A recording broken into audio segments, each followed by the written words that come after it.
Thank you, everyone. Good evening. My name is Saman Ahmad. I'm the chair of the Montgomery County Democratic Party.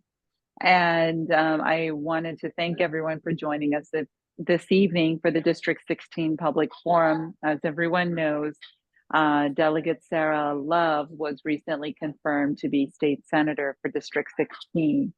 That she was confirmed, we're in July, we're July 2nd now. So she was confirmed middle of last month, I believe June 13th.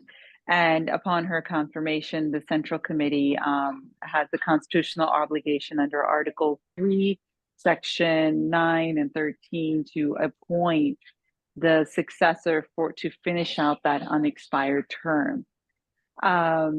So we advertised the process and we received 9 qualified candidates that met the eligibility guidelines set out in the Constitution to apply for this role. Extremely qualified candidates, which we really look forward to hearing from this evening. It's an opportunity not only for the community, but also from the Central Committee standpoint to take the questions that are coming from within community to be asked of these candidates and to hear their responses about their experiences, their skill sets, as well as their aspirations of why they seek this role in public service. I want to thank the candidates as well. It's no easy feat to try to work on this in a 29-day calendar cycle. After this forum, as many of you know, you can find the information on the MCDCC website. And you will also have an opportunity, I believe Seth or Andrew can drop the link for the Google form. If there's any candidate that really stands out to you, we would love to hear from you. Or you can email the Central Committee at d16vacancy@mcdcc.org with your letter of recommendation. And we can also drop the deadline for when we need the letters of support by. The MCDCC will be convening on July 11th at 6:30 p.m. in person, and it will be streamed on Zoom, the actual vacancy meeting. So please, if you can't make it in person, sign up so that you can join us virtually. Again, thank you to everyone for their engagement and their support, so that way we can really continue to build a deeper bench of Democratic elected officials that serve so honorably in the state of Maryland. And I think we've got an all-star bench from the Montgomery County delegation, which I'm so incredibly proud of. So with that said, take it over, Karen and Eliot. Thank you so much to the District 16 Club for always doing this. Okay. Hi, everyone. I'm Eliot Greenwald. I'm the president of the District 16 Democratic Club.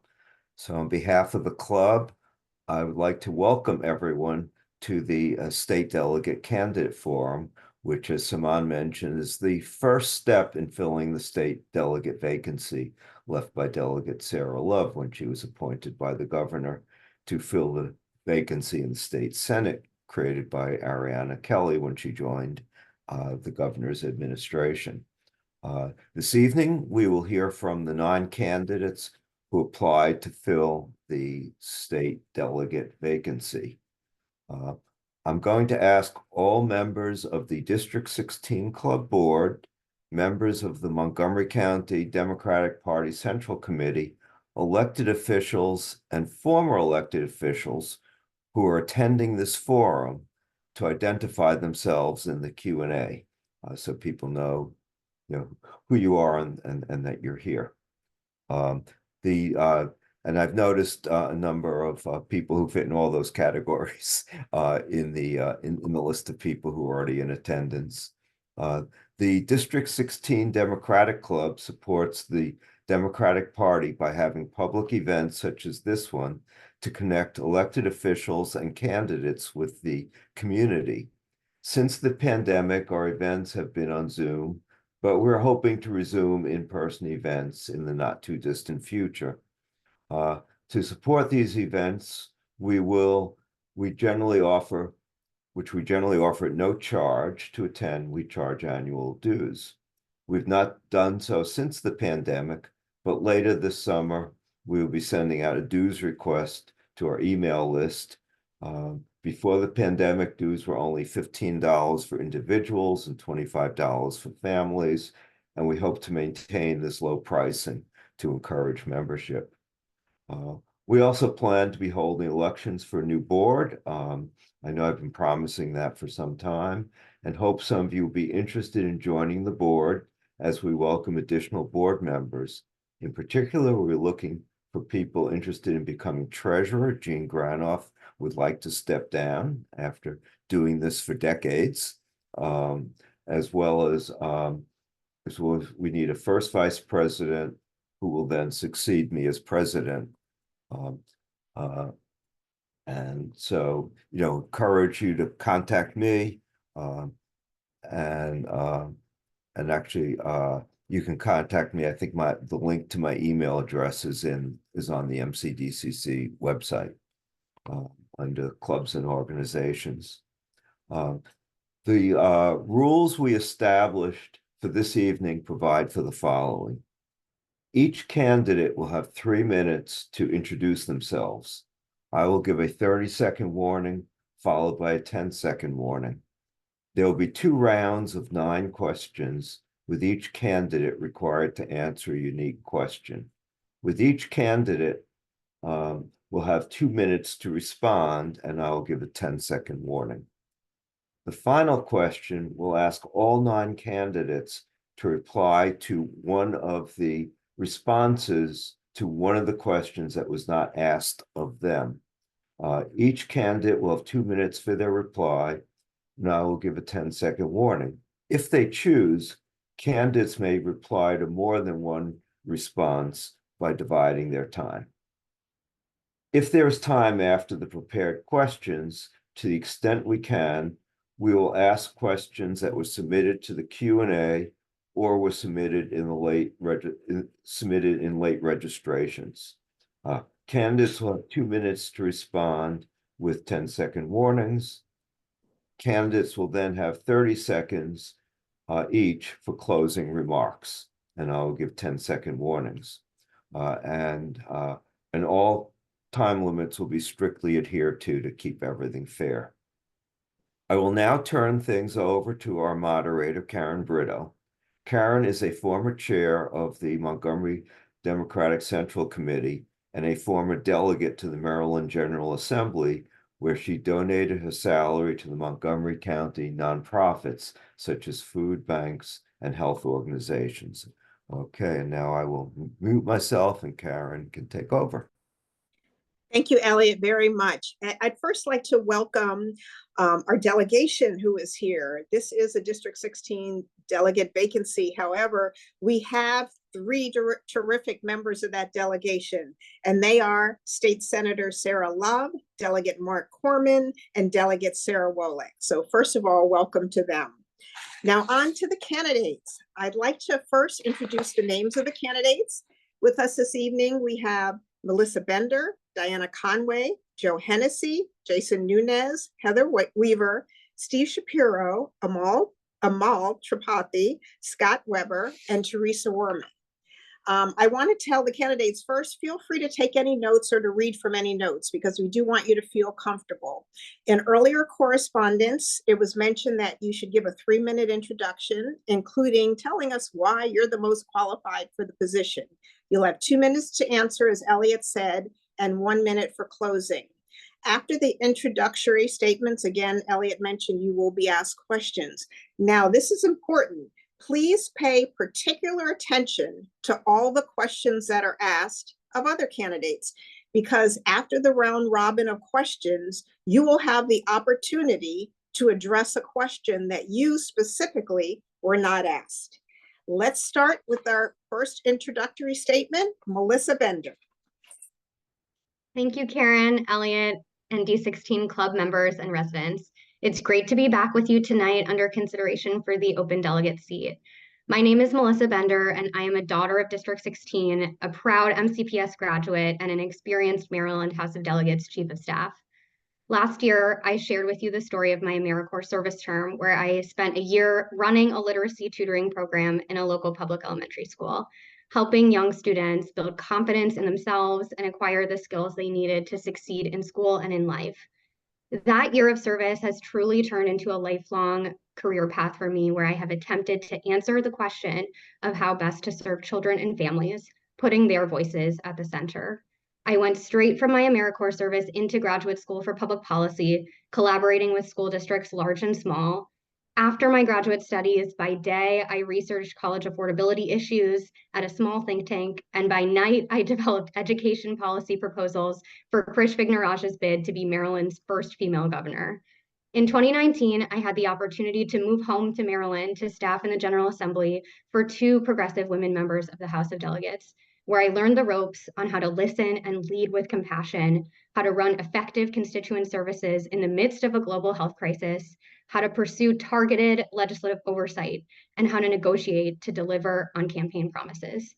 Since the vacancy last year, I have worked hard to be an asset for Montgomery County children and families, briefing MCPS senior leadership on new federal and state funding opportunities, anticipating the painful budget crisis that hit the district earlier this year.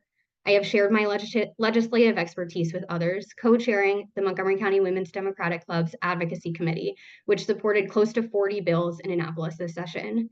And I advanced issues critical to Maryland youth, chairing the Legislative and Policy Committee for Young Democrats of Maryland, uniting our chapters from counties and college campuses across the state. I have a deep understanding of the Annapolis legislative process, substantive policy experience in schools and nonprofits, and an extensive community organizing background.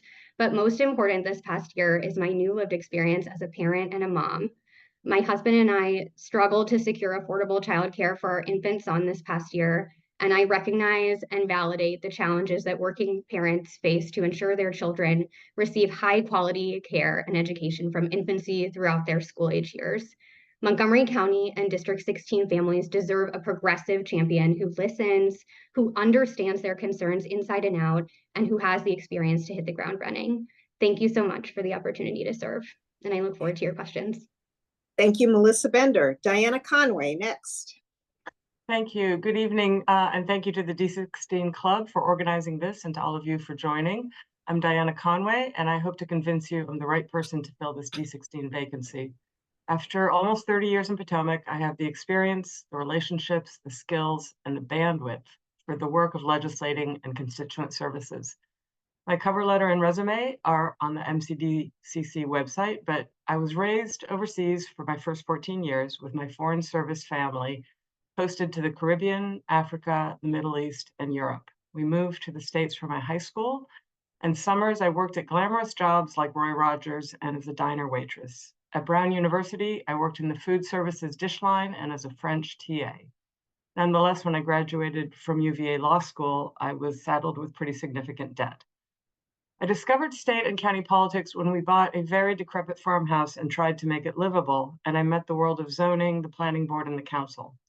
Then our kids' overcrowded 50-year-old school with leaded water got me before the Board of Education and into a PTA presidency and the world of MCC PTA and a growing number of civic and policy coalitions. About a dozen years ago, my focus shifted to the state when I discovered the Women's Democratic Club and its impressive advocacy on criminal justice, affordable housing, ballot access, paid family leave, and so much more. I've been on the WDC board for almost 10 years and honored to serve twice as president, Maryland's largest and most active Democratic club, according to the state party. And I've been a state party Democratic trustee for over 5 years and supported the county party's founders program, as well as at early voting sites, door knocking, and more. I've spent the last 3 decades connecting voters and donors to the best candidates and organizations I see. Billy and I figured we'd had well over 100 fundraisers, 14 last year alone. There's a partial listing in my materials on the MCDCC website. Those events connect progressive Democrats with headliners like Senator Van Hollen, Senator Cory Booker, Brooke Lehrman, Adrian Jones, and representatives like Jamie Raskin, David Trone, John Delaney, Paul Sarbanes, Glenn Ivey, and former Attorney General Brian Frosh, who also served as D16's own 5-term senator and 2-term delegate. And I'm truly honored to say that I have his support in my bid for this seat. At times, people urged me to run, but I knew neither the Board of Education nor the County Council were right for me. Our state delegation was always excellent. The last D16 vacancy was a non-starter because I had just returned to the WDC presidency. Today, my kids are grown. I'm eyeball deep in Annapolis on a bunch of issues I care about. I have bandwidth, thriving relationships with advocates, state and county officials, and I feel like I'm poised to make a difference, and I hope you'll agree. Thank you. Thank you, Diana Conway. Joe Hennessey.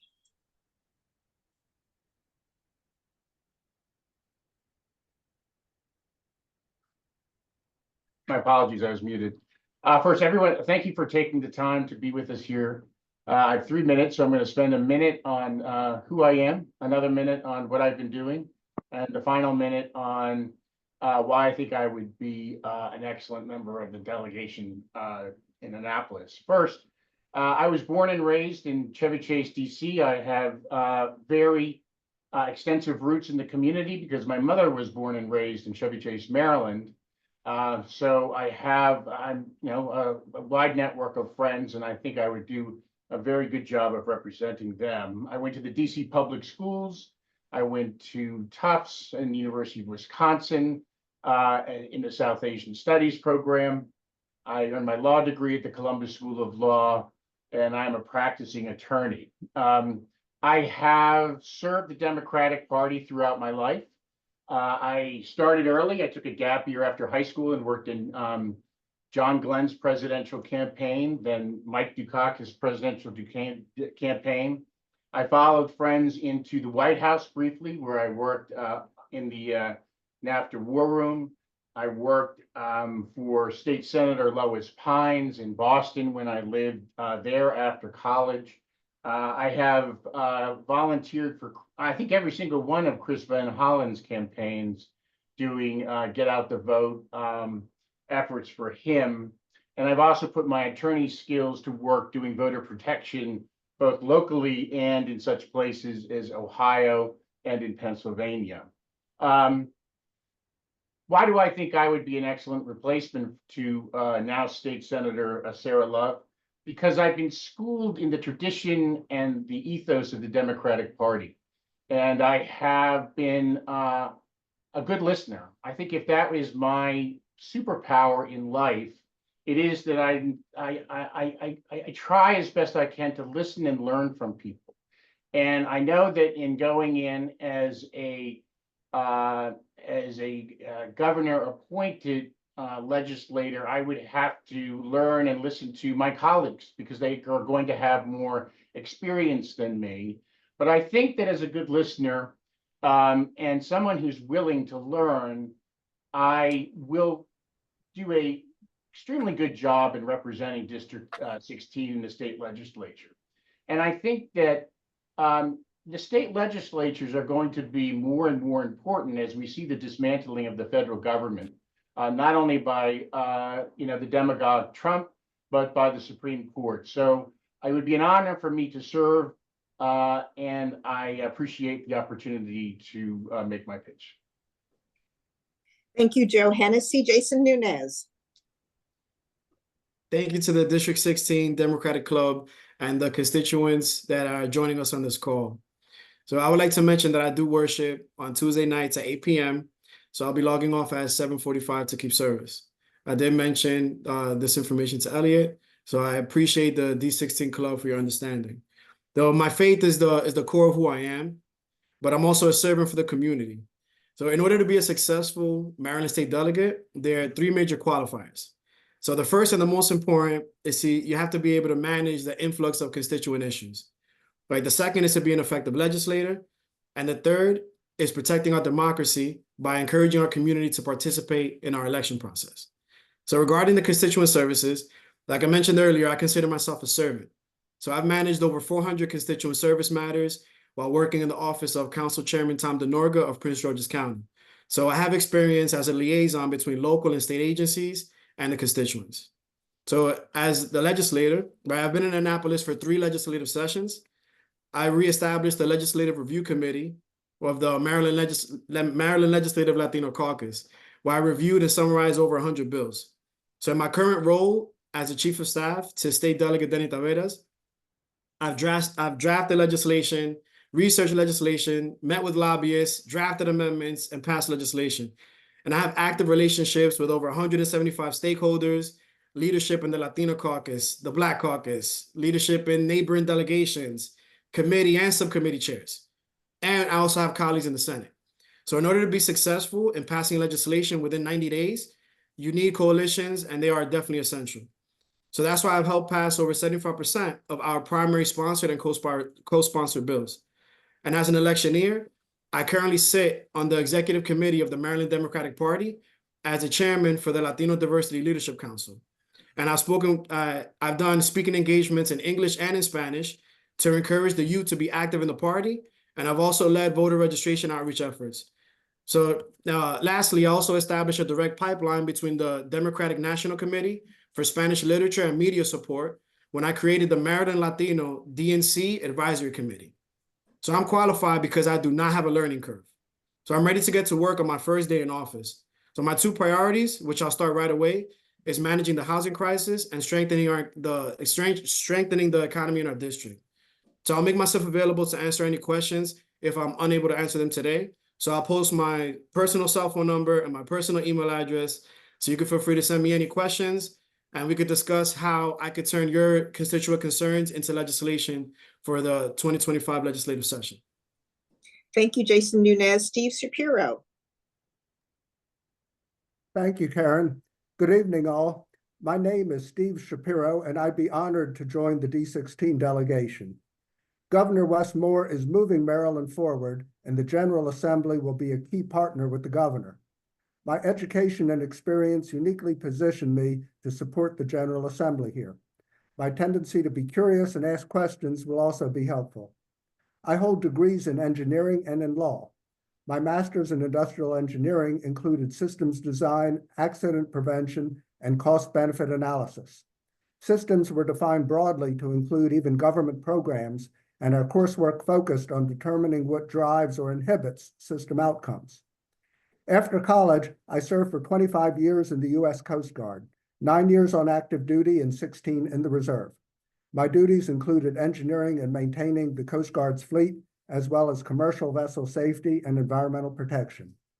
My key Coast Guard accomplishments included writing the rules for oil tankers to have double hulls after the Exxon Valdez grounding, and establishing the Coast Guard's port security program after 9/11.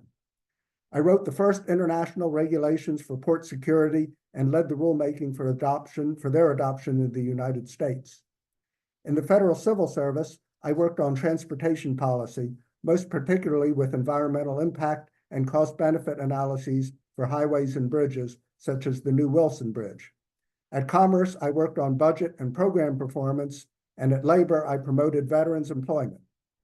As we move Maryland forward, our laws and programs must be both effective and cost-effective. My experience in education will help me ensure this as your delegate. I'll be able to identify and mitigate risks facing our state and to be realistic as to the state's budget and how we will pay for the future programs and staffing that we will need. I'd like to give you some examples of recent political activities I've taken on. During the past year, I've advocated for my neighborhood over the Little Falls Parkway, which connects the Mass Avenue and River Road corridors to downtown Bethesda. I worked to address the real safety issues at the Capitol Crescent Trail crossing, but I opposed reducing the number of lanes and traffic speeds in segments that were without a safety problem and where such changes were not supported by engineering analysis. My Little Falls Parkway experience highlighted concerns with the organization of Montgomery Parks under current state law. Parks is not a county agency, but falls under the Park and Planning Commission. Parks should fall under someone who we get to vote for. I appreciate that there would be many challenges to developing a workable solution that addresses the concerns of stakeholders, but it's something I'd want to explore. I won't be afraid to take on projects helpful to District 16 just because they may be hard or controversial. Thank you, and I look forward to your questions. Thank you, Steve Shapiro. Amol Tripathi. Hi, everyone. My name is Amol Tripathi, and it's a pleasure to be with you tonight. I want to start by saying thank you to both the D16 Democratic Club and our Montgomery County Democratic Central Committee for hosting this event and diligently running this vacancy process.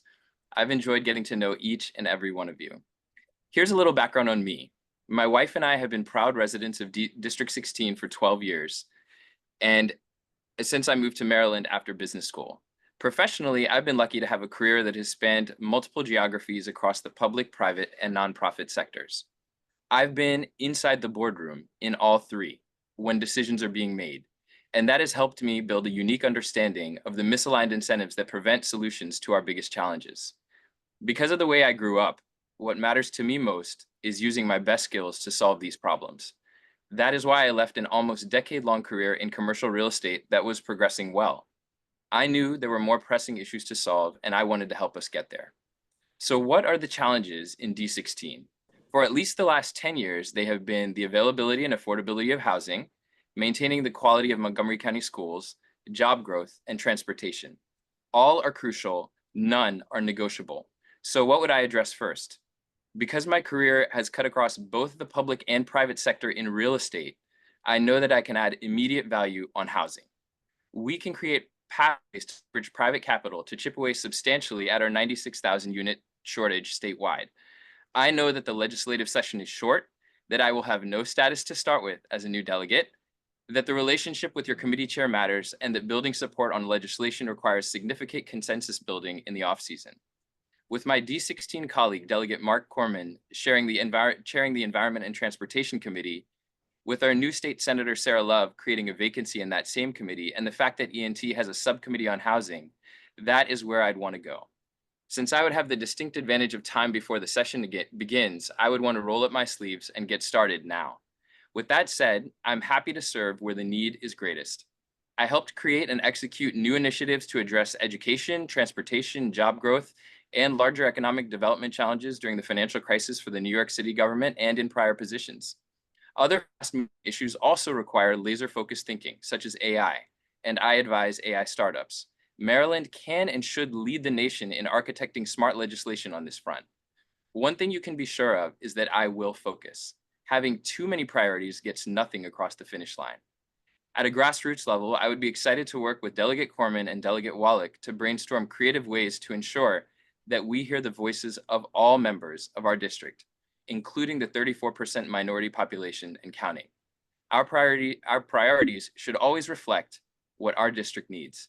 Thank you for your consideration tonight.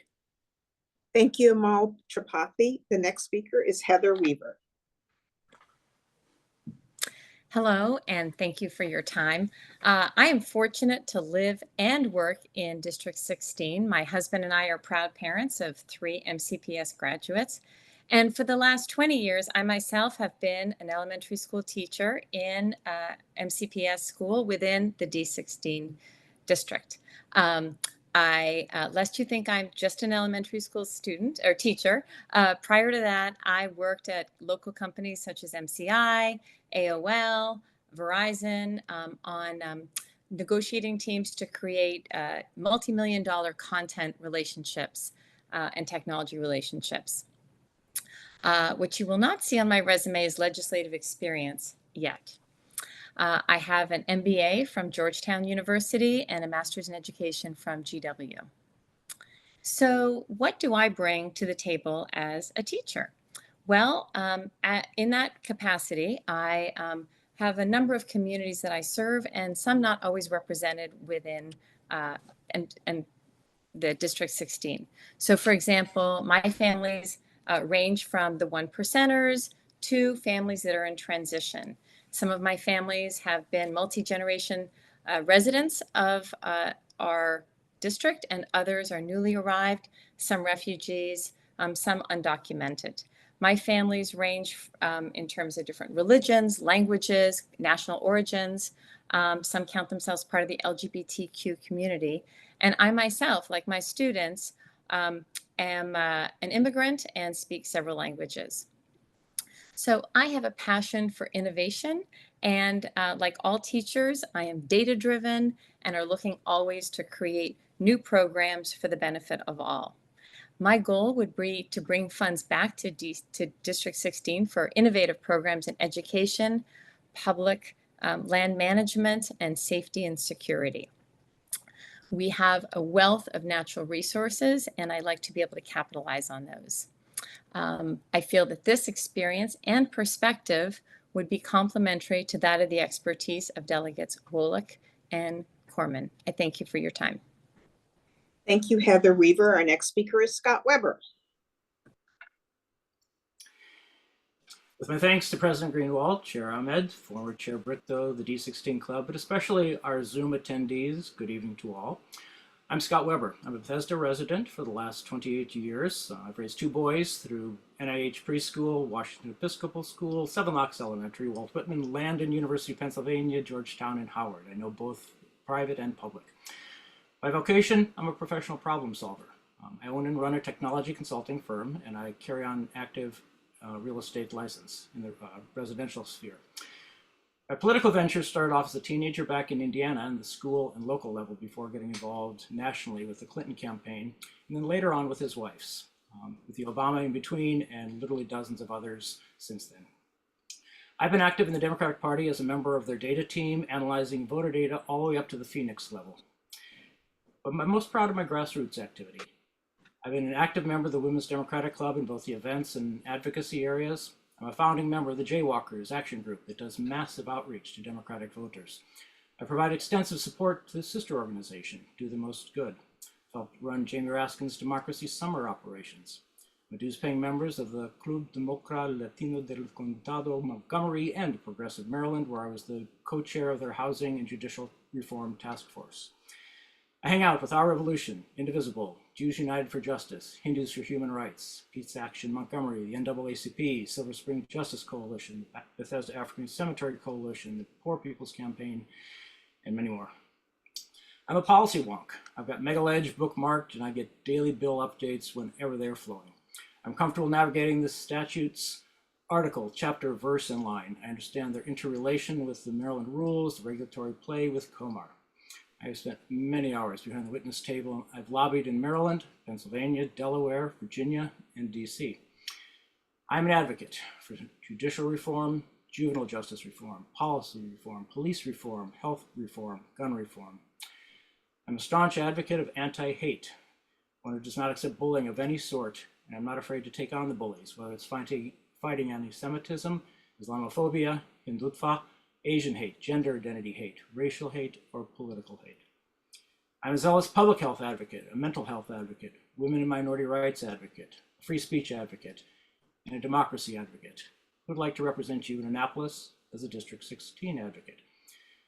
I'm joined tonight by 8 wonderfully talented co-applicants, but speaking directly to the question of what makes me the most qualified for this position, I come with multiple decades of technology and real estate experience, and both areas of knowledge are very critically needed in Maryland's policy discussions. There's not one single member of either body in the General Assembly that provides this combination of expertise. I do look forward to questions, and I'm very happy to be here. Thank you. Thank you, Scott Weber. Teresa Woorman.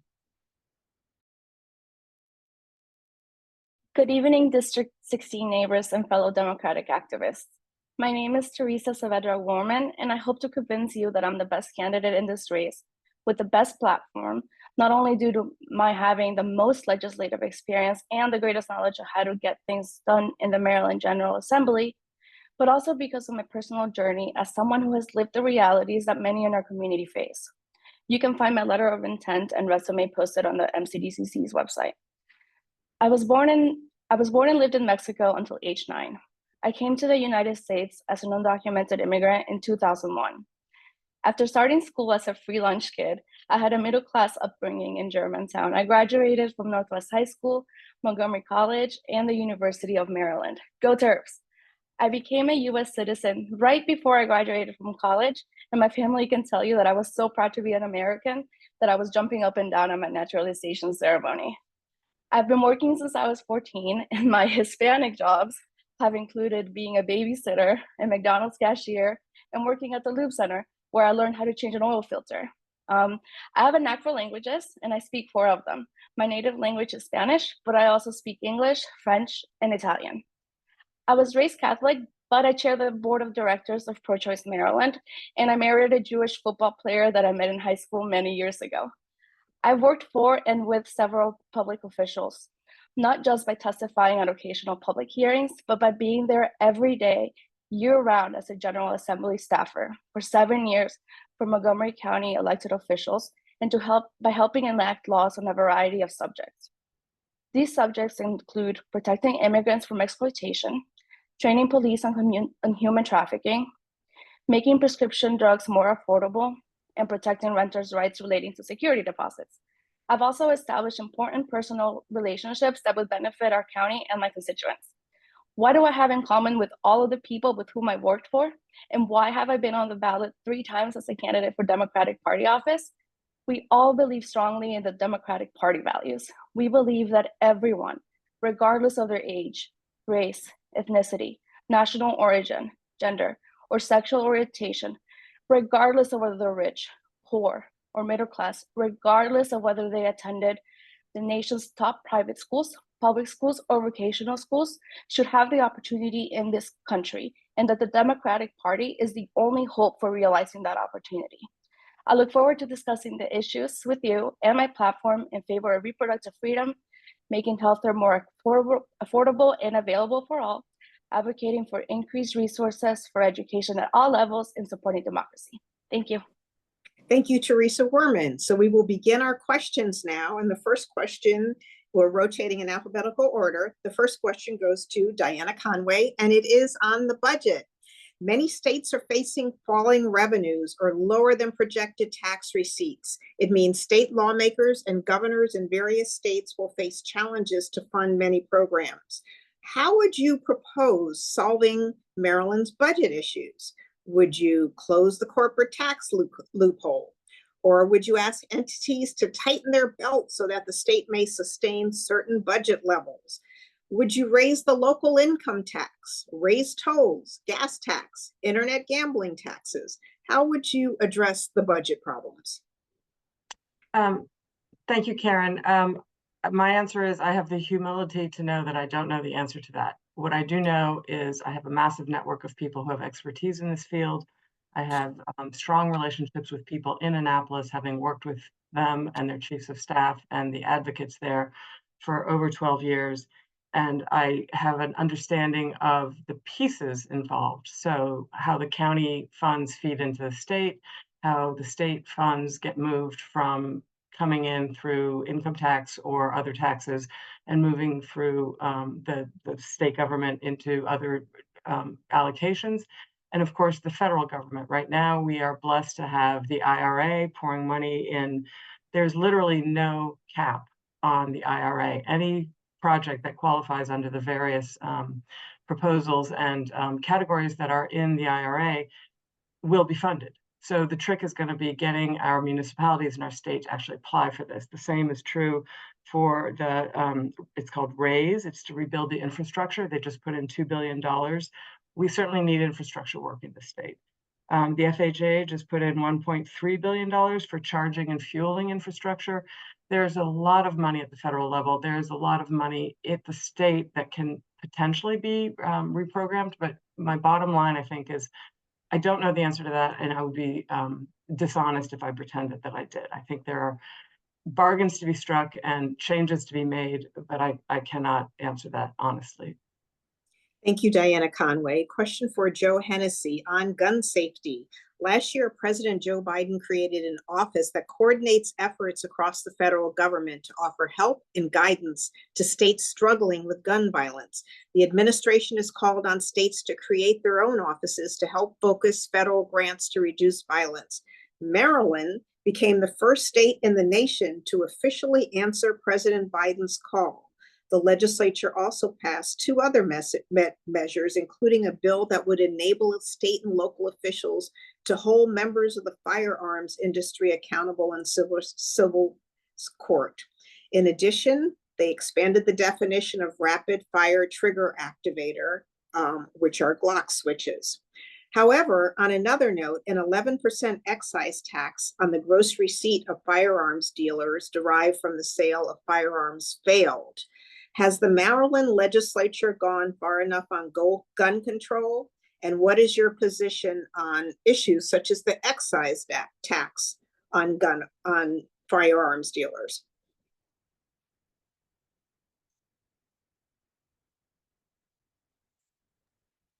There's an inherent contradiction in the way we deal with issues of gun accessibility and gun control. And it has to do with the conflict that exists in the Constitution itself between the Second Amendment and the preamble to the Constitution, which talks about the need for us to create domestic tranquility, provide for common defense, etc. The Second Amendment was originally a hedge against the accumulation of power by the federal government. Well, our federal government has nuclear weapons. That's no longer sufficient justification for access to firearms. So the point I make, I am a staunch advocate that I think most Marylanders believe there should be strict controls on who can have, for example, assault weapons, who can have guns with bump stocks. And if we need to raise money in order to fund programs that reduce gun violence by having excise taxes on gun owners, then I'm all for that. I think Marylanders, at least, prefer the preamble to our Constitution, which is to provide, for a tranquil society, and we are forfeiting that in the name of the Second Amendment, which is, I think, a huge mistake. Thank you. Is Jason Nuñez still here? Yes, ma'am. Okay, just to mention, someone asked me, did I skip a candidate? No, we are rotating in alphabetical order. We started with Melissa Bender, then we'll start with the next person in alphabetical order, which is Diana Conway, and then Joe Hennessey. So we'll rotate so that everyone has an opportunity to go after someone else. So Jason Nuñez.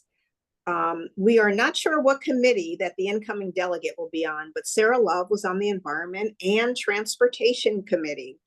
During the 2024 legislative session, several environmental initiatives passed, including the Brighter Tomorrow Act. The bill ensures that the state meets the solar energy goals established under the Energy Portfolio Standard. It includes rooftop solar grants for low and moderate income households, and the Clean Water Justice Act restores communities' rights to sue to enforce clean water laws in state court, closing a loophole created by a recent Supreme Court decision. Have you thought about what bills that you would introduce related to the environment in the next session if you were on the Environment Committee? What would be your environmental priorities? Well, yeah, this is a great question, because we could use funding from the federal government to help with different financial priorities locally and also across the state, right? So we presented legislation called Justice 40, and it was to create a dashboard and to monitor the Justice 40 initiative set by the White House. So 40% of all the climate-related funding will go towards underrepresented communities, right? And so managing the dashboard and also utilizing those resources to create some sort of relief for seniors and veterans because of the high prices of utilities, right? So we could develop a fund, and it doesn't cost the state anything. You develop a fund. I was thinking about the Emergency Utility Relief Fund, right? And so at that time, that's when we could use the federal resources to allow so we could be able to help the people who are suffering, right? We can see that it's getting hotter in the summers, it's getting colder in the winter, right? And so also I think we could also use some climate initiatives to help with the housing crisis as well, right? Because we see that if we could allow the developers to have more solar power, more solar panels on the properties, it could also provide some additional support back to the constituents with lowering the utility bills. Thank you, Jason Nuñez. Steve Shapiro. Steve, environmental group priorities. In 2025, environmental groups aim to focus on what renewable technologies are the cleanest and most sustainable in the next legislative session. They are looking at policies that reduce energy consumption, changing the electric vehicle excise tax to a rebate program. Some of the concepts failed at the end of the session. For those organizations that are against environmental improvement laws, how would you demonstrate that many of these laws bring new opportunities or new business to individuals in Maryland? Clearly, there's opportunity in renewable development. Well, yeah, I think there is a lot of opportunity. One area where I've been really pleasantly surprised that sort of demonstrates this is how our electric grid has shifted from coal to cleaner energy sources, particularly natural gas. There is some wind and solar, but the big change to natural gas has been a huge boost to the environment. I think that future technologies will be useful in that, making things like wind and solar more viable. I know we have the projects going on now with offshore development. There's a lot going on in Western Maryland with the windmills. I think that there will be some future technology both in those areas, and I think as well with nuclear. I think there will be a lot of possibilities in the future to make nuclear sources much more viable and cost effective as we go on. In the recent past, that has been an issue, but I think we have a lot more that we can accomplish there. I think the state has been a leader going forward, showing how we can do some of these things, like with the offshore development. And I think by those subsidies and by working to bring related businesses, like where we've tried to bring such businesses and companies that are doing that kind of research and development to Montgomery County, I think that will be very helpful both to the county and to the state going forward. Thank you, Steve Shapiro. Amol Tripathi, next question. And this revolves around finance questions revolving around the Francis Scott Key Bridge. Right now, the Federal Highway Administration plans to pay for 90% of the cost through emergency relief funds. The remaining 10%, more than $170 million, is what Maryland is asking Congress to cover. With a price tag ranging in the billions, not every state is enthusiastic about the idea of helping to fund the rebuilding of the bridge, and Republicans have said that their constituents are not willing to pay. State and federal leaders have pledged to hold the shipping companies responsible and eventually reimburse the taxpayer with insurance money, but how long will it be before we see that money? Would you commit to supporting statewide leadership in their effort to secure funds for the bridge? And have you kept up with the challenges related to these budget issues?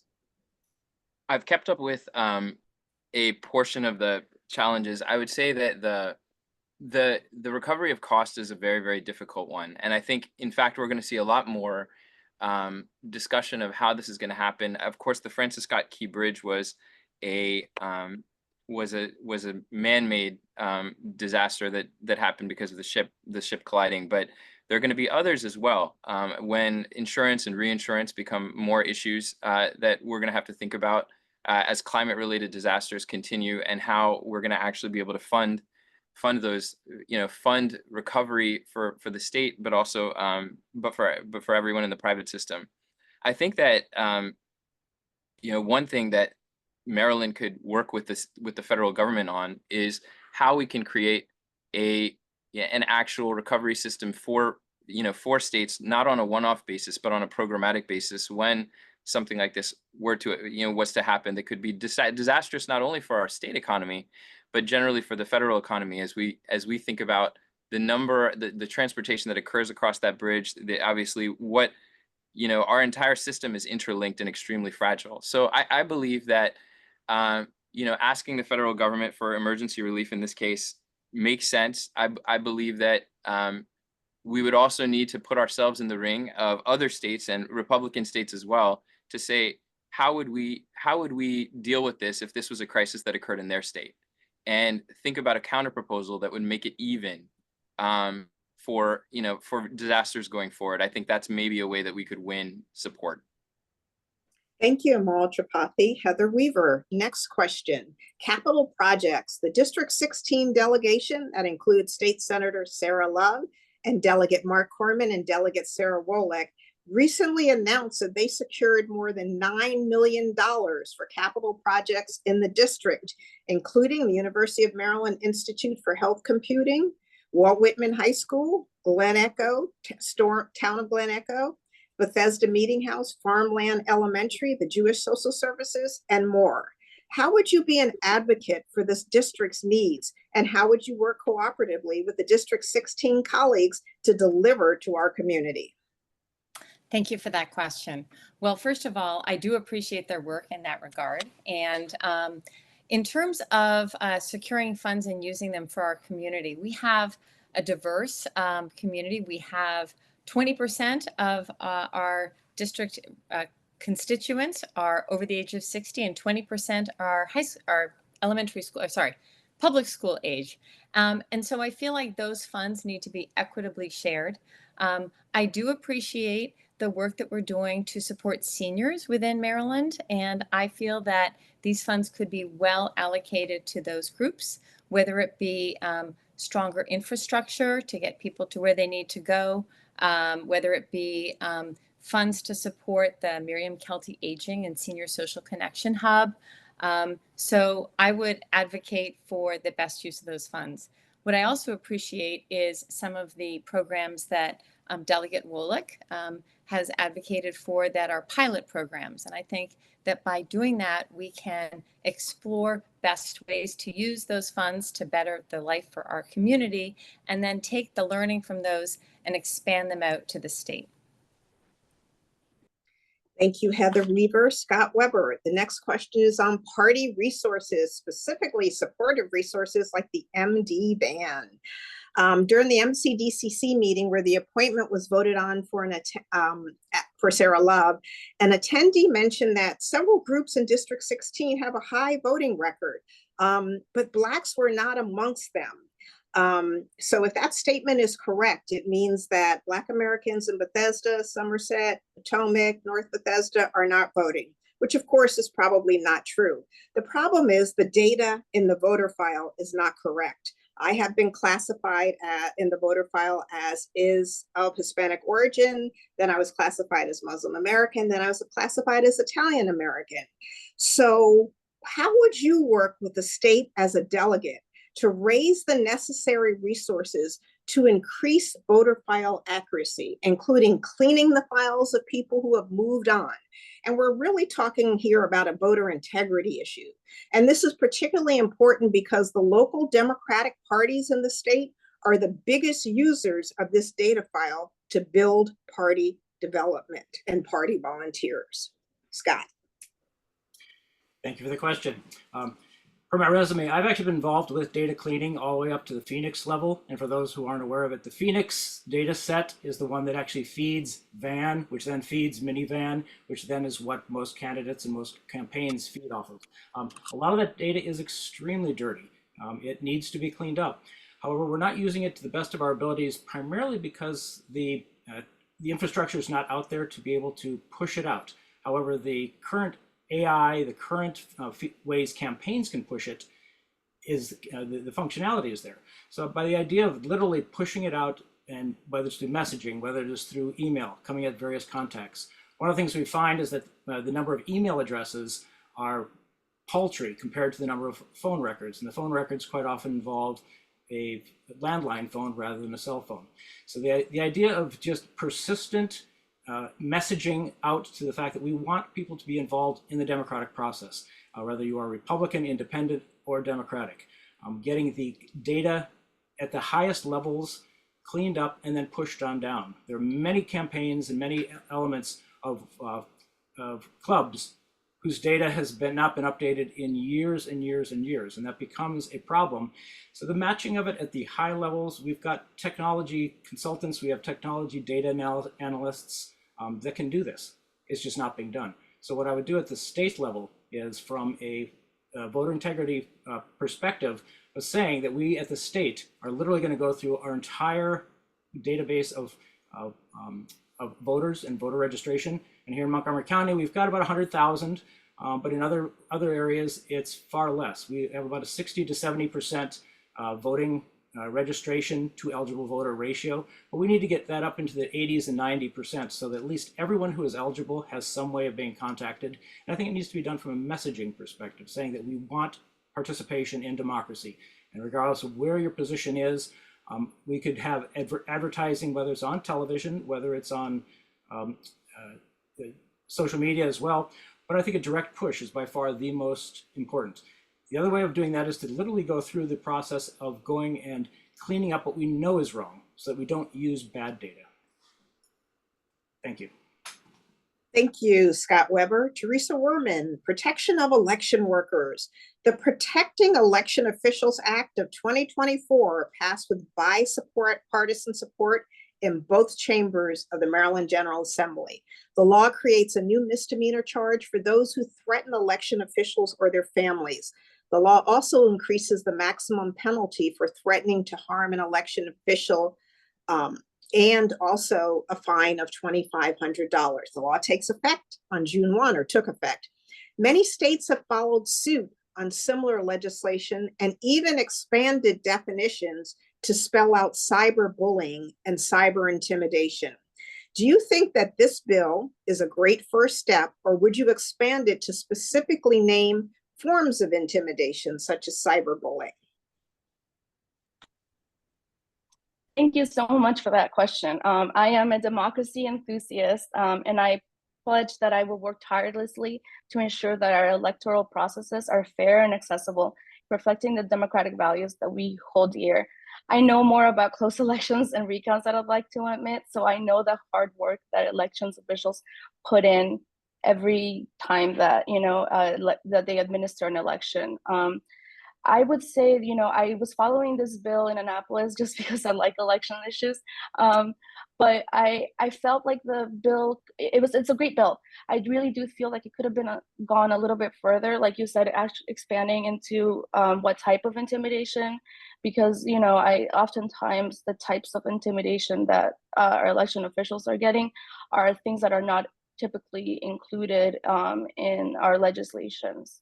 So I think it needs to expand in that way. But also, I remember thinking about it, this particular bill, I don't think it covered high school students that volunteer for in the Future Vote program in Montgomery County, or whatever programs that other counties have. And I really do think that we need to be protecting our student volunteers as well. I think that providing those safeguards to their parents might encourage more students to sign up to be election judges and be part of our Future Vote program.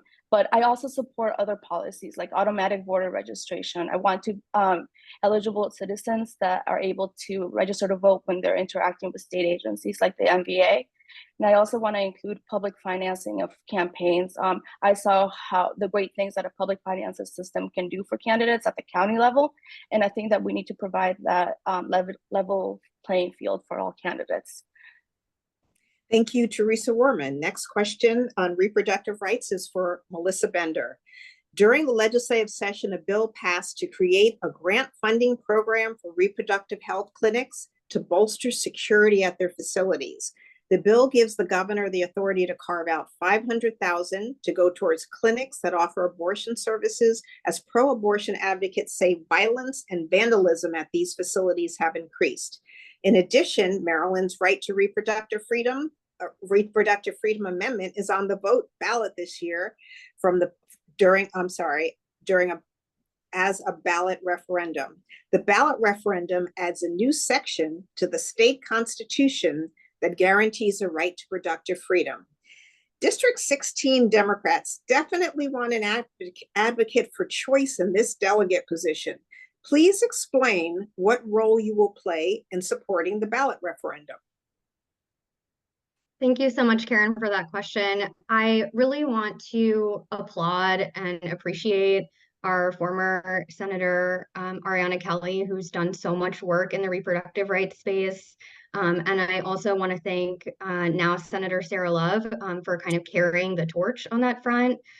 Senator Love has established a community organizing program for students over the summer to help knock doors in District 16 to pass the ballot initiative. And I am very proud to be supporting her office in advertising that community organizing experience for fellow members of Young Democrats of Maryland and Montgomery County Young Democrats to make sure that as many young people as possible are hitting the doors over the summer and fall to make sure that we can codify reproductive freedoms in our state constitution. So I think part and parcel of it is making sure that, the D16 delegation is working, very closely together, recognizing our champions in the delegation who already exist and helping to support their work. So if, selected for the seat, I would definitely want to keep working closely with other members of the delegation. And I look forward to helping to advertise and pass that really important, crucial ballot initiative later this November. Thank you, Melissa Bender. Next question is for Joe Hennessey. Camaraderie amongst the Montgomery County delegation is an important factor in delivering funding to Montgomery County and specifically to District 16. By working together, the District 16 delegation delivered funds for capital projects.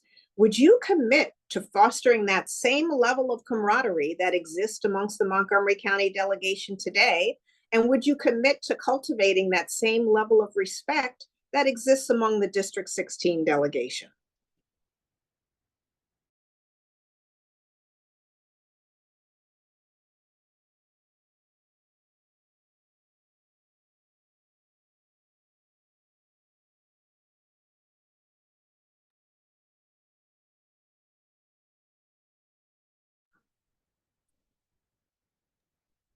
Joe, unfortunately, you're still muted.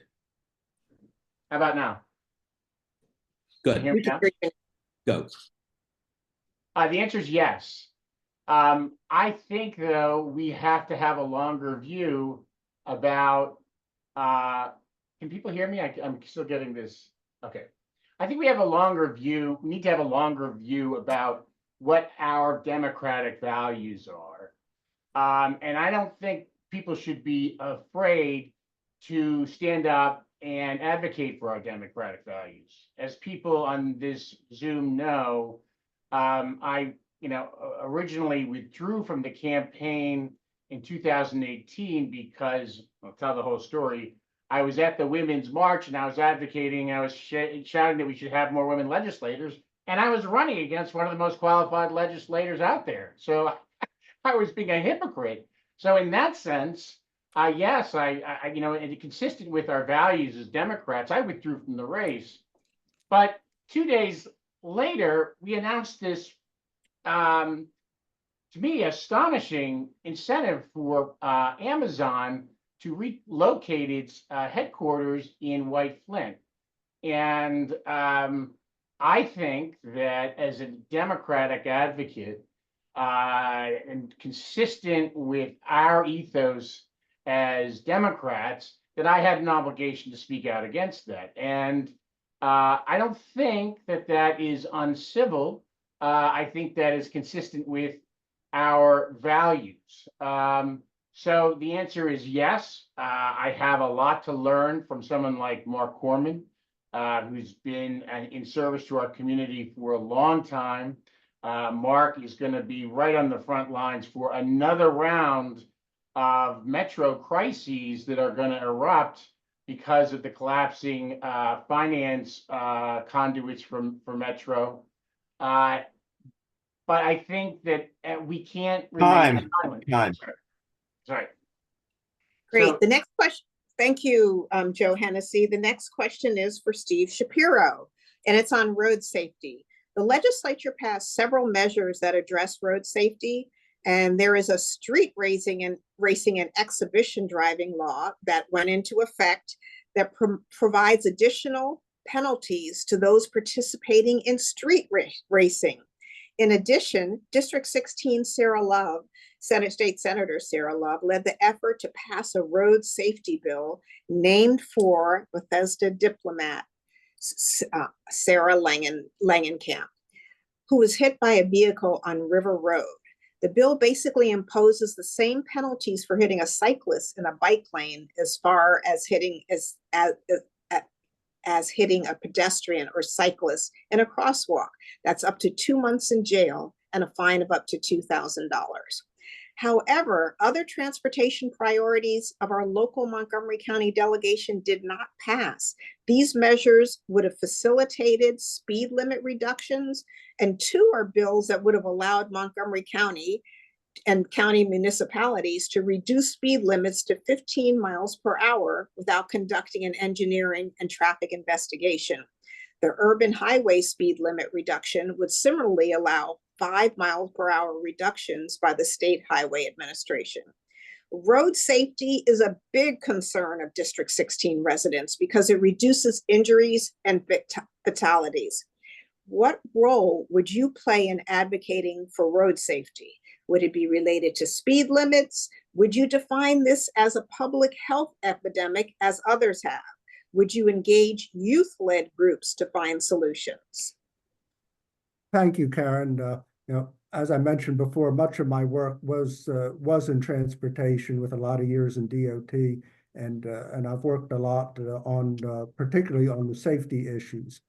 The tragedy we had in River Road, was in my neighborhood, where I said before that I did not favor reducing speed limits on Little Falls Parkway.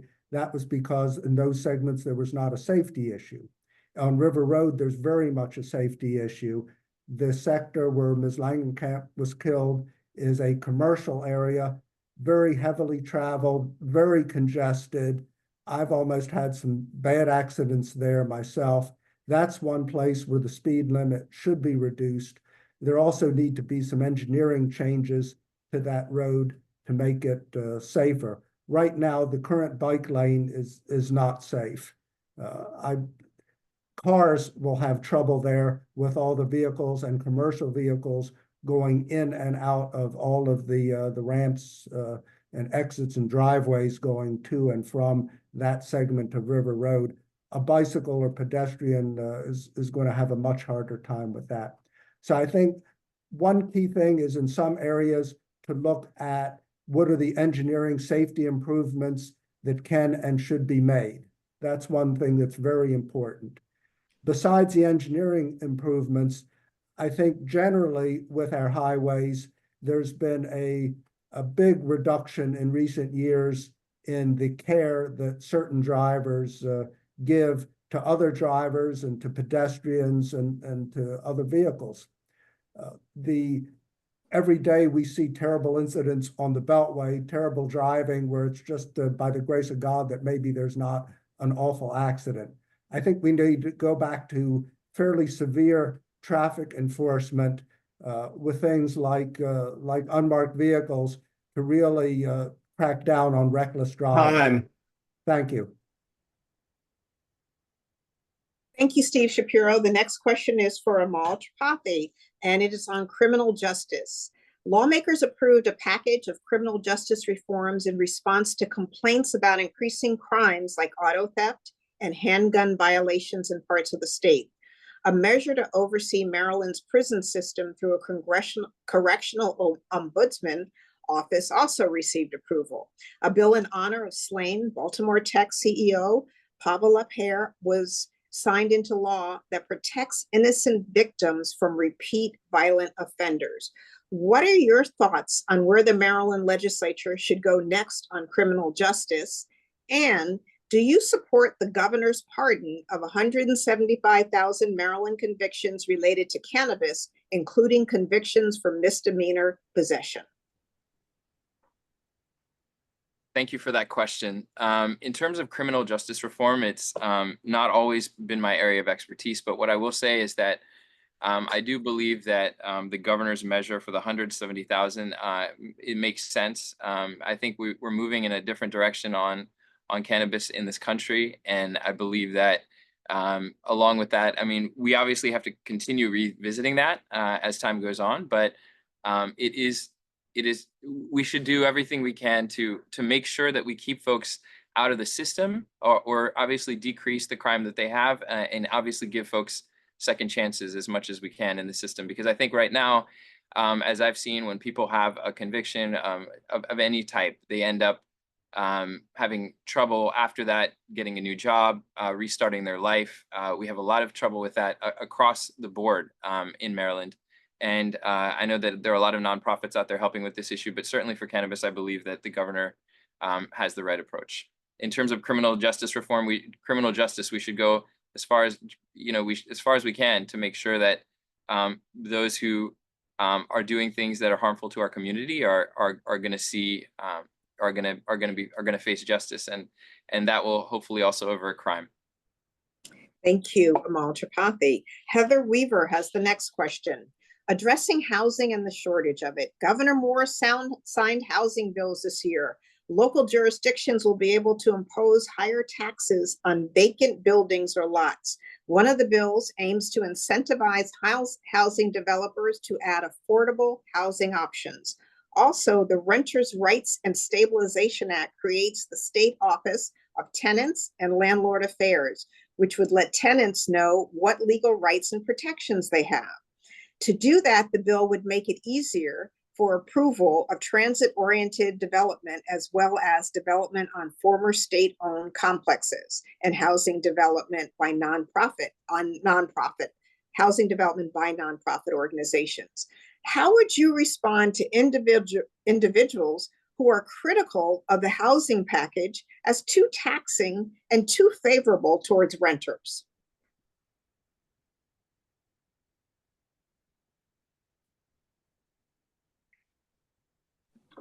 Thank you for that question. And as you know, I approach legislative issues with my families in mind. And so I absolutely support this bill. And my response would be to think of the wider picture, that all housing development should be created with an eye to a variety of inhabitants, providing green space, appropriate infrastructure, and we may want to take some ideas from our neighbors in DC, in which all new development should also include a green space component and an arts component.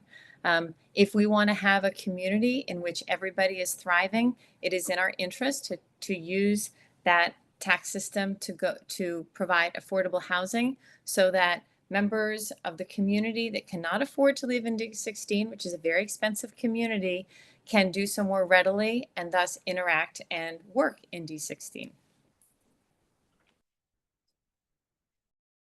Thank you very much. The next question goes to Scott Weber. Scott Weber, the next question is on transportation and climate. The clock ran out before the Transportation and Climate Act could pass. The bill would require the Maryland Department of Transportation to measure and mitigate any increases in climate pollution and vehicle miles traveled caused by proposed highway expansion projects over $10 million. The bill would also create a work group to determine how to offset these impacts through public transit, transit-oriented development, bike and pedestrian infrastructure. There was negotiation back and forth on the bill, but the General Assembly ran out of time before it could get passed. What role would you play in navigating through the verbiage of the champions who see this as a valiant effort to cut greenhouse gases, and the opponents of the Transportation and Climate Alignment Act who believe that it would favor one mode of transportation over another? Thank you very much. Education is by clearly the most important element of that. To understand how expensive transit problems are is going to be key to understanding when people look at it from an economic perspective. The idea of what our opponents see as far as the Transit Act, we need to let them know how expensive it's going to be to not implement a wide range of transit options, but also whether it has to do with working from home, whether it has to do with hubs that are upstream rather than downstream. For those who are actually working from an environmental perspective, there's so much data out there. There's wonderful studies, but I would say that it's probably not all that available. I mean, we need to do through every available element from specific work group websites that have the data, have the information, and to pass it out, especially to the clubs and the grassroots elements of people who want to push for sensible transit options. And we know it's not a one size fits all, but make it almost anybody can get the information that they need. It's very difficult right now. It's difficult to understand. So we need the Mark Cormans of the world, et cetera, to be able to distill it down into the balance between the costs and the benefits, the trade-offs between the options, so that everybody can be participating in that discussion. I think they did far more behind the scenes, and I think it needs to be far more public, So this, regardless of what is going on, whatever decisions are made, it needs to be done in an open and transparent way, so that anybody who wants to know how to get involved, how to get their input, can do so and participate in the process. I think that's been woefully lacking, and people just don't understand how complicated it is. So let's making it available, input, and then in the end, a cost-benefit analysis that everybody understands whether they agree with it or not. Thank you. Thank you, Scott Weber. The next question is for Teresa Woorman, and it is on anti-hate concerns. The state of Maryland introduced a website for residents to let authorities know about hate crimes and hate bias incidents, and reports can be filed anonymously. Moreover, there was legislation introduced during the General Assembly session encouraging awareness initiatives related to anti-Semitism, Islamophobia, and anti-Palestinian hate. In fact, there was a hate incident at a place of worship in District 16. As a state legislator, you would become a leader in the state and in the county. How would you work with your fellow state legislators, as well as the county school board and the county council, to assure that hate incidents in schools and in the general public are not ignored? Thank you so much for that question. This is a very important topic. We've seen the rise of anti-Semitism and rise of hate towards certain groups in Montgomery County rise in the past several months. This is one of the big issues. We need to combat hate at every level. We absolutely cannot ever tolerate it, and we must stand united to make sure that when it does happen, that we send a message to the people that are sending out the hate messages. I think that we need to increase the funding that we have for places of worship, for security grants. I want to have more security grants for places of worship or other nonprofits that might be targets of hate crimes in Montgomery County or in the whole state of Maryland.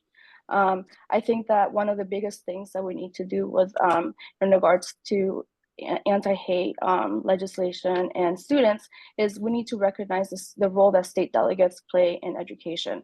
I want to be supportive on the teachers and students, but I don't think it should be up to the legislature to mandate curriculums. I think that we need to take a holistic approach to tackling hate of all kinds, but we need to be working with our local partners and our MCPS partners to tackle this.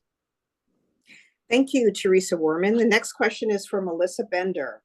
Anti-immigration laws have been known to be discriminatory in various states, and they tend to drain budgets and state economies.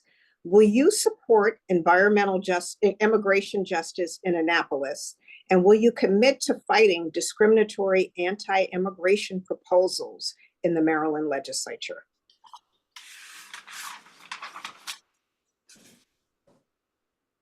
Melissa? Wholeheartedly, yes.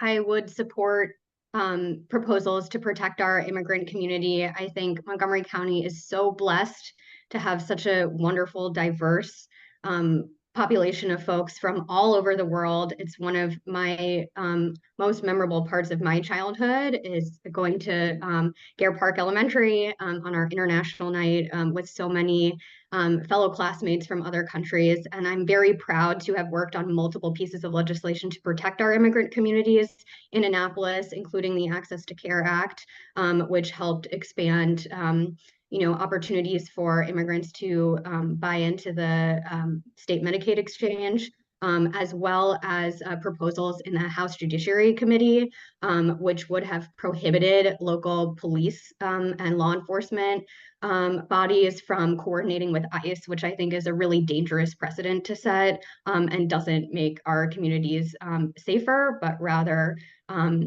puts vulnerable families at risk for further involvement simply due to their immigration status. So I would be very proud to stand up for our immigrant communities in Annapolis, and I'm very proud of the work that I've done on that to date. Thank you. Thank you, Melissa Bender. The next question is for Diana Conway, and it is on the Death with Dignity, the End of Life Options Act, which authorizes an individual to request aid in dying, and it didn't pass in the legislature. For several years, dying patients have asked Maryland lawmakers to consider allowing people with terminal illnesses to end their own lives through self-administered medication to avoid the suffering that comes at the end of life. 9 Montgomery County legislators have co-sponsored the bill. Are you likely to support or oppose the death with dignity measure if you are elected? This is very easy because it's very emotional for me right now. My father is literally dying of bladder cancer. I'm the only local family. In 2008, my mother died of breast cancer. I was the only local family. I went through hospice. She went through hospice with me supporting her. I can't imagine not having the right to do that.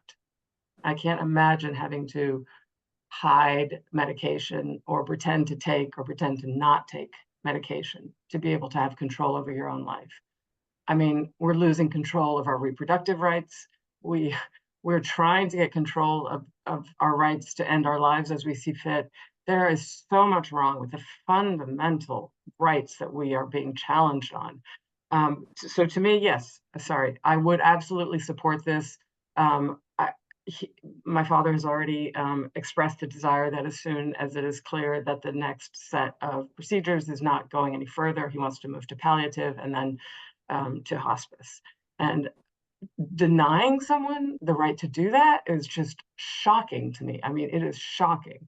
We treat our animals better than we treat our elderly and dying, and I would absolutely support this bill. Thank you. Thank you, Diana Conway. The next question is for everyone, and it is a yes or no question. However, we will give you 10 seconds to qualify if you'd like to. If there were to, I'm sorry, do you support special elections to fill state legislative vacancies? Yes or no? And if you need 10 seconds to explain your answer, please do so. We'll start with Steve Shapiro. Do you support special elections to fill legislative vacancies? Absolutely, yes, and I encourage the legislature to have passed it in the past session. Okay, Amol Tripathi. Yes, conditional on the fact that we can limit the number of special elections that need to take place in a given year. Heather Weaver. No, I worry that the cost and timeliness would delay filling the vacancy. Scott Weber. Absolutely, yes. The cost is there, but for the things that we spend money on, having democracy and participating in it is absolutely essential, and we can do a voting setup within days. Teresa Woorman. Yes, absolutely. I am afraid of the special election costs and the turnouts, but I support Delegate Linda Foley's bill to ensure that more legislative vacancies are filled by special election. Melissa Bender. Yes, I absolutely support special elections. I think it was a very solid and thoughtful compromise proposal that Delegate Foley put out to have the special elections take place in the presidential year, which would avoid all of the cost questions. And I think it's a proposal we should move forward. Diana Conway. So it seems there are several understandings of Delegate Foley's bill, but my understanding is that of Melissa Bender, which is that the Delegate Foley and I think Senator Kagan's bill was to have either the next presidential or the next gubernatorial election cycle be that space. Thank you. And yes. Joe Hennessey. Joe Hennessey. We can't hear you. Okay. So the answer is no, because the people who will have the cash on hand to run in a snap election will overwhelmingly represent the wealthiest people in our society. And we don't want a legislature that's simply stacked with people who have means and access to capital in a snap election. Time. Okay, earlier I mentioned, and this also is for everyone, and this time we'll start with them all. Earlier I mentioned to pay particular attention to all the questions that were asked of other candidates, because after our round robin of questions, you will have the opportunity to address a question that you specifically were not asked, and you will have 2 minutes to do it, and we will start with them all. Is there a question you'd like to answer that was asked of another candidate? Absolutely. I'd like to start with Ms. Conway's question that you asked first, which was how to solve state budget issues. I think there are only 2 ways to solve those issues. One is to grow the budget, or then to find ways to make those dollars go further. And I think that the ways that we can grow the budget are really economic development initiatives. I think it's astounding to me that Maryland is the third from lowest when it comes to state GDP growth per annum. And we have a lot of room. We have a lot of bones in this state to do much better work, or actually take advantage of what we already have. We could create regional partnerships that strengthen our ability to attract talent and companies to Maryland. We already have strengths in industries that we have, biotech and others that we can lean into, including cyber, where we could become a regional hub. We could also become a national hub. And by doing so, we could create jobs. We can also find ways to make sure our workforce training matches the jobs that we create, so that we're actually looking forward at a much stronger economy. In terms of making dollars go farther, we need to strengthen our ability to have more public-private partnerships. Leveraging private capital is a very, very important part of that. And that's, state capital, for example, when it comes to school costs, we know that through those public-private partnerships, costs of constructing schools go down 15 to 20%. And we also don't have, and it's usually concluded 10 years earlier, and we don't have to raise taxes. We have to look for more of those solutions as we continue going forward, because the government can't continue doing that on housing or on other issues as well. And so those would be my two ways. And I think there are many creative solutions to solving our state budget problems going forward. Thank you, Amol. Tripathi. Heather Weaver. Am I able to address two questions? In 2 minutes, yes, you are. Okay, great. All right. I'd like to first follow up on the question that was asked to Mr. Hennessey regarding the support of an excise tax to fund programs to curb gun violence. I don't know if many people on this call are trained to disarm an assailant or to hide, but that is something that comes with my training as a school teacher, and it is appalling that that's what our children and educators are required to do. So I absolutely would support such a tax. I feel that some of the benefits of the income for that tax would go towards educating students on gun safety and explore a public-private partnership to store firearms outside of the home, possibly in cases where there are domestic disputes, when the person is gone for an extended period of time. I would also like to explore legislation to make every adult in the home responsible for the safety of that firearm. I think that would definitely keep guns out of hands. So that's one response I'd like to give. The second one is the question asked to Mr. Shapiro regarding legislation on road safety. Absolutely, I would advocate for us to do a study to explore non-automotive traffic patterns. Not everybody in District 16 can drive a car because they're too young or can afford a car, or maybe doesn't feel able to physically drive a car. It's not maybe a good idea. We're very fortunate to have a robust public transport system, but I do believe that we can find some solutions with dedicated bike lanes, not the bike lanes that have plastic that prevents cars from being damaged when they hit it, but dedicated bike lanes that are well maintained, that are plowed, that are cleaned, that can help individuals get from place to place. And I appreciate your time on that.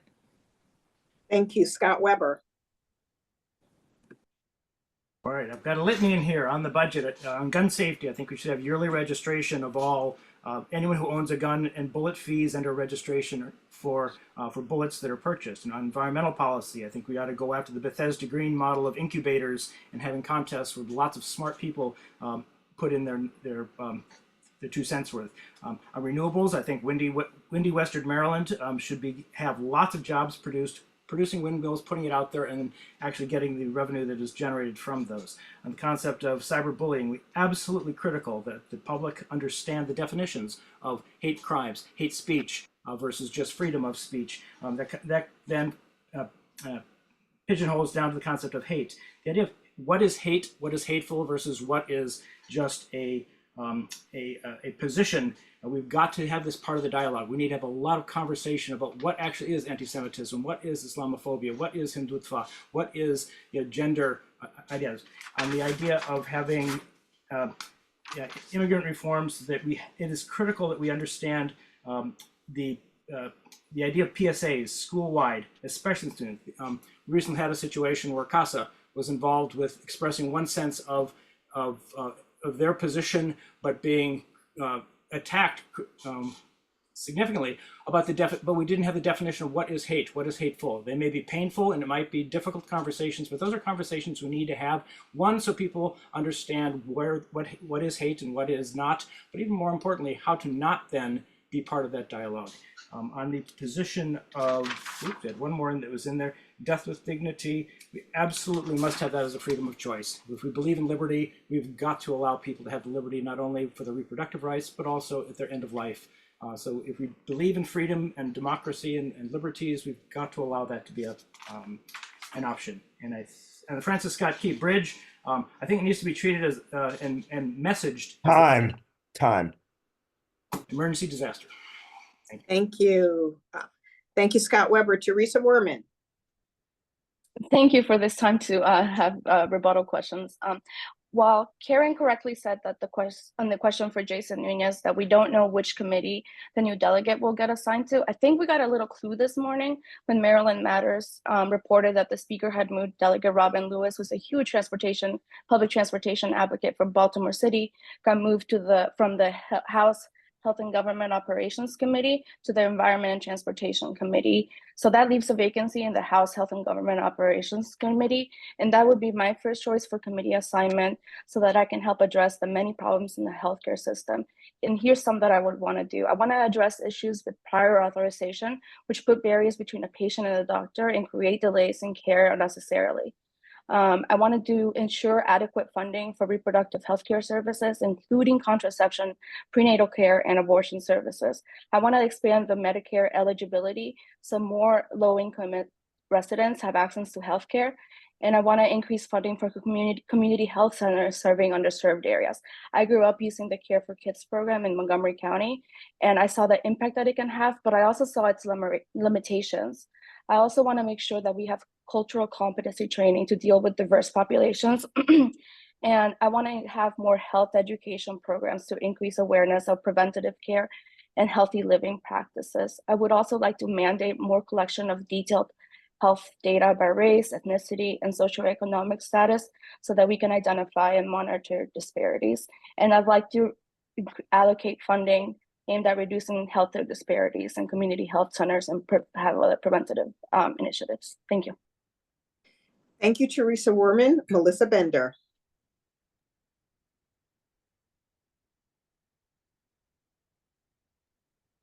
All right, having some issues with my mute button. I'd like to address two separate questions. The first one was on which environmental priorities I would have if assigned to the Environment and Transportation Committee. I think there's a huge opportunity for whoever is selected for the vacancy to seize on the federal infrastructure funds to support the energy efficiency of our school buildings. So many of our Montgomery County public schools are in need of dire capital upgrades, including to HVAC systems, plumbing, and all sorts of other needs. And the significant federal resources available would reduce the cost and cost burden on the state, and I think would really help to address not only the capital needs of MCPS schools, but the well-being of students. Second, I wanted to speak to how I would address hate incidents in MCPS and the general public. I think I, like many others, was incredibly shocked by the horrible vandalism at Woodman High School in 2023 that was marred by really awful anti-Semitic graffiti. And for me, I grew up in an interfaith family. I'm currently in an interfaith marriage, and I'm choosing to raise my son Jewish, and it's a very important part of my identity to bring together people of different religious backgrounds to recognize that we all have a place here in Montgomery County. I think it's hugely important that we prioritize student voices. The outgoing student member of the board, Samia Saeed, has done a lot of work to promote safety and security in MCPS schools. And I think it would be really important to work with the new student member of the board and the Board of Ed to make sure that we're providing the resources and support that the board needs to address those issues in the school system. Thank you. Thank you, Melissa Bender. Diana Conway. Thank you, and I appreciate the chance to sort of hit some cleanup questions that I didn't get asked. I want to basically frame this as the two issues around which I build all of my advocacy, which are democracy and the environment. I think if we don't have those two pieces in place, the sex education curriculum doesn't matter, the abortion care doesn't matter, everything else is kind of a secondary level. And I say that with great respect for those issues, obviously. So in terms of the environment, that is sort of my better of the two expertises. We are facing an accelerating rate of climate change, and we are facing the insanity that we've been sold, this myth that we can recycle our way out of everything, or that chemical recycling can dig us out of this morass, and it is simply not true. Many of you know that the issue I've been involved in for many years is a fairly granular one, but this is what happens in Annapolis. This is how it happens. Artificial turf and synthetic playgrounds, where we put our youngest, most vulnerable people who are least able to advocate for themselves. These are surfaces that are not only dangerously hot and dangerous to our streams and our soil quality, but they're loaded with carcinogens and endocrine disruptors. We've got chemicals in there like PFAS, which is what's in the Teflon. The highest exposure rate for PFAS in our society right now is firefighters, and they're dying at staggering rates from kidney and testicular cancer because of the exposures. And we're putting this stuff on purpose at high cost in our playgrounds and our fields that these kids are going to spend years on from pre-K through potentially college. So those are two bills that we were able to get through last year that I'm very proud of. And to me, they encapsulate what's wrong with the approach that we're taking to the environment. If we don't have a workable environment and if we don't have a workable democracy, the rest of it is not going to count. So the bottle bill, getting incineration out of the tier 1 renewables, protecting the Chesapeake Bay more firmly than we do. When we're to the point that, thank you. Thank you, Diana Conway. Joe Hennessey.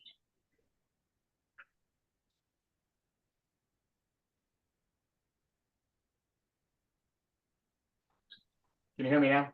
Yes. I'm sorry if I'm having such problems. First, I want to thank Diana Conway for all of her amazing advocacy on the issue she just spoke of. This is a huge issue. I do want to, in my time, address issues related to that, environmental protection, but also capital budgets and priorities. On the environment, I totally agree with everything Diana Conway said, but we have to keep our eye on the ball in terms of the Chesapeake Bay. As the state of Maryland is a custodian to one of the most valuable environmental resources for the whole country, and every single community in Maryland has a job to do in terms of ensuring the viability of the bay, because so much of our water runs off into it. There's problems with microplastics now, and there is a huge and growing problem with pharmaceutical pollution of the Potomac River and thus the Chesapeake Bay as well. So we need to do more on that. In terms of budgets, our country is being torn apart by encounters between police officers and citizens. And we need to invest money in recruiting the best police officers. We need to be offering the same kind of incentives that the Army gives for ROTC scholarships to go after the valedictorians of our high schools, to encourage them to become police officers for at least some period of their postgraduate life, so that we can actually have people who exercise more judgment than we have had. I'm not trying to demean police officers who are serving. They have a very difficult job, but the state needs to do much, much more to actively recruit the most talented people out there and convince them to be the point of contact with our citizens, because it's a critically important part of reducing the anger in our society. And that's all I have to say. Thank you, Joe Hennessey. Steve Shapiro. Thank you, Karen. On the question on transportation projects, I would say that we need to make transportation efficient for as many people as possible. District 16 residents have a lot of places to go and things to do, and more often than not, the only way to do that is on a road, and a lot of our roads are much more congested than they should be. Our district borders, for example, the American Legion Bridge, and what a disaster that's been lately. traffic almost any time of day. So I support meeting those needs.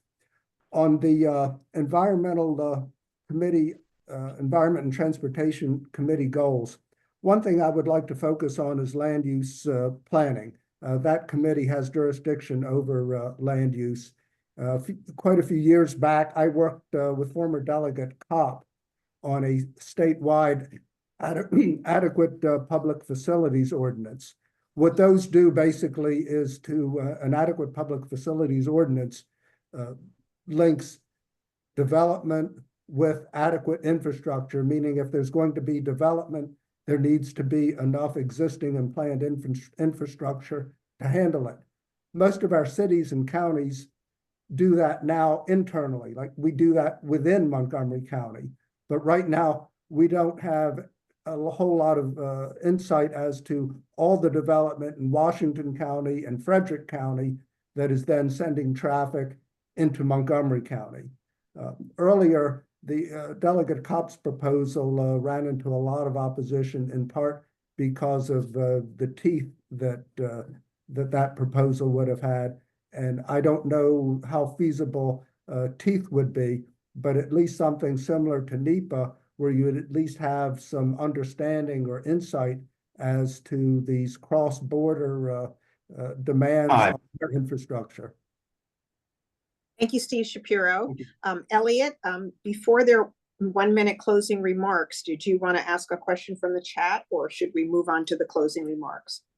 I think given the timing of what time it is now, it's 8:43, I think we should move to closing remarks. Okay, 1 minute closing remarks, everyone. And the first person will be Amol Tripathi. Thank you all again for being here tonight and allowing me to share why I'm pursuing this. From my perspective, Maryland is well positioned to take itself to a whole new level. With focus, our problems are surmountable and our potential is immense. We should never see ourselves at the bottom of a list for anything good. Maryland can lead the nation and should take the top spot. If I'm fortunate enough to be nominated, it would be an honor to collaborate with Delegate Corman, Delegate Wallach, and my other colleagues in the House and State Senate to drive the change we need. I promise to leave nothing on the table and give you everything I have. I will use the best of my skills to produce the best outcomes for our district, for Maryland, and for all of us. Thank you for your time.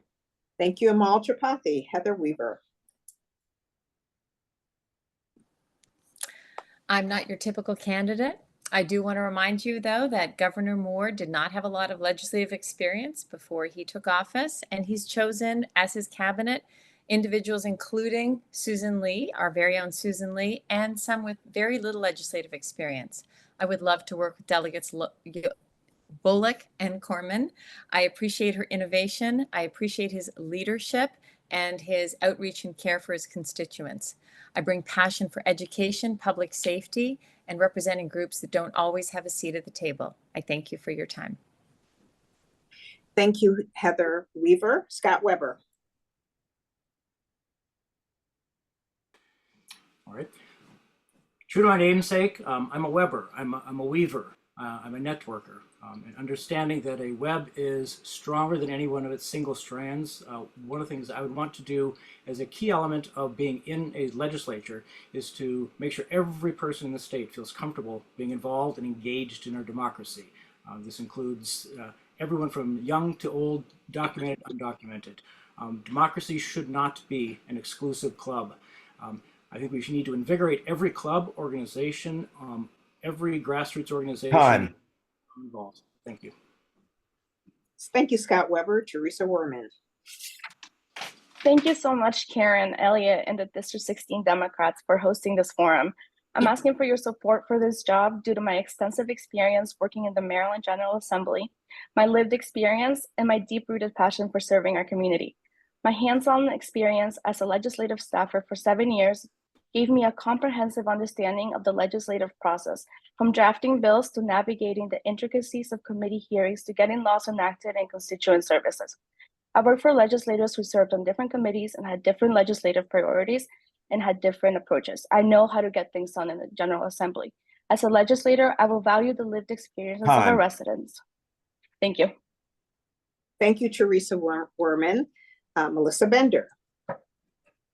In closing, I want to express my gratitude to all the other candidates who I share the podium with tonight. I think we're really blessed to have so much talent in our community, and I would be honored, to be selected as the one to be serving in Annapolis. I'm incredibly proud to have grown up in District 16 and to be raising my own family here. I am excited to be a partner to the rest of the District 16 delegation and to Governor Moore and his bid to end child poverty.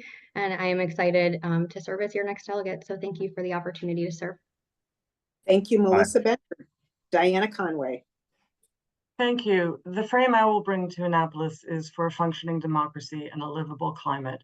And implementing it has been based on advice from my college advisor. Pick the 1 or 2 issues that matter most to you and get involved with integrity. In Annapolis, that means the granular grinding process of compromise. And I've seen and done that for years with outstanding volunteers and colleagues. There may not be much daylight in our policy views here, but there is in our experience and our activism. I know how to build coalitions across interest groups, and I've done it for years with networks in policy circles across transportation, and I hope to earn your support. Thank you. Thank you, Diana Conway. Joe Hennessey. I am so proud to be a Marylander. We're the tradition of Jamie Raskin, Chris Van Hollen, and I'm so proud to be a resident of Montgomery County. I've 4 children who are educated in the Montgomery County Public Schools. I've spent my life here. I worked at Al's Tire Center. I've been a lifeguard at some of the hotels up and down Wisconsin Avenue. It would be such an honor to represent the people of this district and to learn from and support our existing legislators in what. Thank you, Joe Hennessey. Has Jason Nuñez rejoined us? Okay. Steve Shapiro. Thank you. I'd like to close with an issue I pursued during the 2024 session. Energy choice is the option to buy gas and electricity from Washington Gas and Pepco at current market prices, or to lock in long-term price with a separate provider. Senate Bill 1 will stop energy choice abuses, such as the unscrupulous providers selling high-cost contracts door-to-door in poor neighborhoods. But unfortunately, the new law will also limit the price of future contracts to the price of gas and electricity during the prior 12 months. This new limit will not be feasible when market prices are rising. That was about. Thank you, Steve Shapiro. Before I turn the program over to Eliot, I just want to say that as a resident of District 16, I'm proud of the candidates who are representing us this evening, and good luck to all of you. Eliot?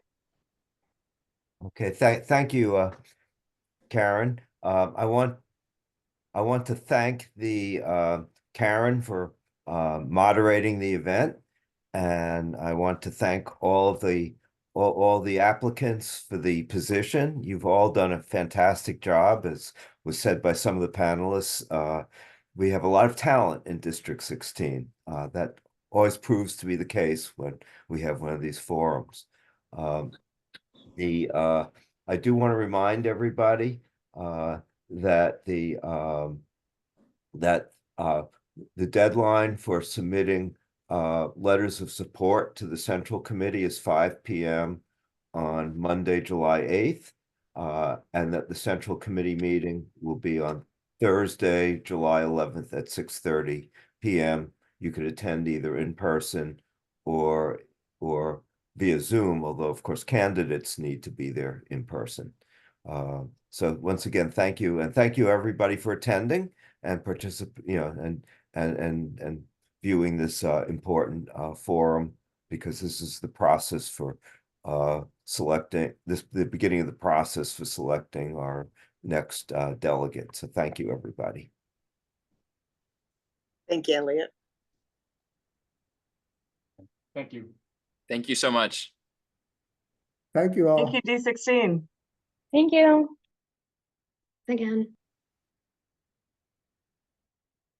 We should all have a coffee.